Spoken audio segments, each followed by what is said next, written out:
दशरथ ने गुरुदेव से अपना दुख बताया और उनसे पुत्र के लिए यज्ञ करने की प्रार्थना की, पर गुरुदेव ने इससे इनकार कर दिया और बताया कि प्रयागराज से कुछ ही दूर बड़े विद्वान श्रृंगी मुनि रहा करते हैं। तुम अपनी यह विनती लेकर उन्हीं के पास जाओ। श्रृंगी मुनि ही हैं जो यह यज्ञ पूरा कर सकते हैं।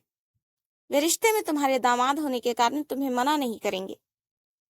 अब गुरु वशिष्ठ का आदेश मानकर राजा दशरथ तीनों रानियों सहित वत्स देश यानी प्रयागराज की ओर चल पड़े।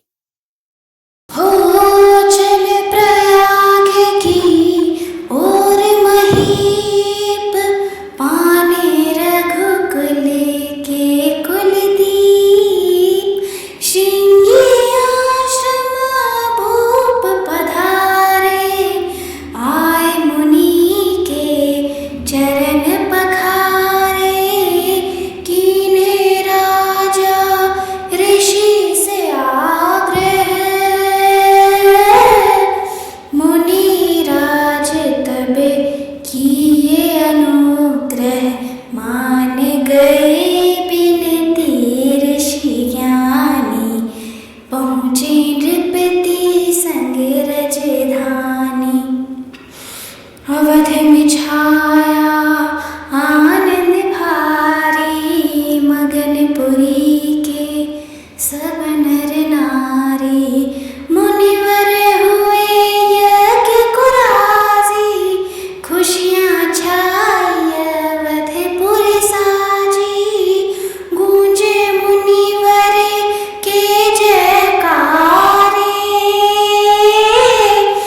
सजते हैं नगरी के द्वारे।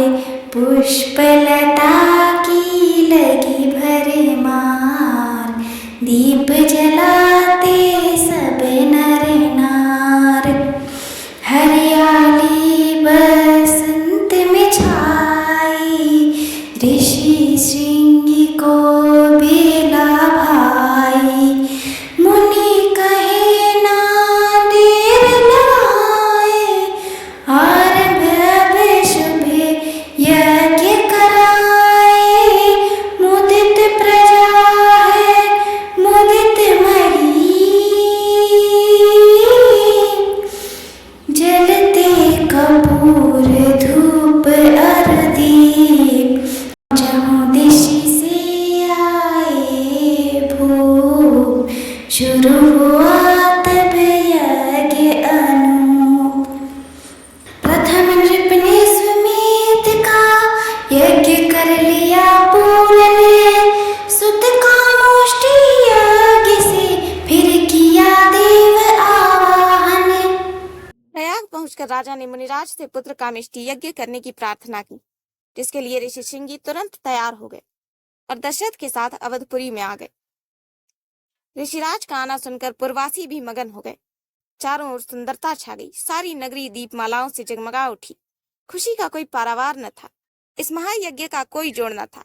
देश विदेश से सभी लोग इस महायज्ञ को देखने आ रहे थे। हो सब प्रकार